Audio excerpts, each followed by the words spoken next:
नहमदुहु व नुसल्ली अला रसूलिहिल करीम अम्मा बाद।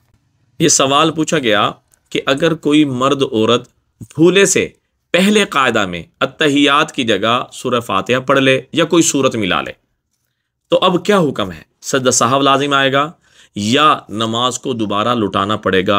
ये कितनी बड़ी गलती है, इसके बारे में वजाहत कर दें। मसला समझ लें, इसके अंदर थोड़ी सी तफसील है।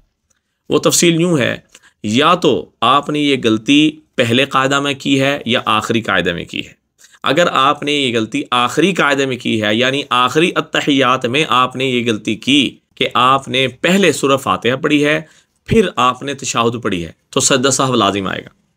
अगर आखिरी कायदा के अंदर आपने पहले अत्तहियात पढ़ी फिर आपने सूरत मिलाई या सूरह फातिहा पढ़ी तो सजदा साहब लाजिम नहीं आएगा। सजदा साहब के बगैर आप अपनी नमाज मुकम्मल कर लें। ये तो हो गई कायदा अखीरे की बात।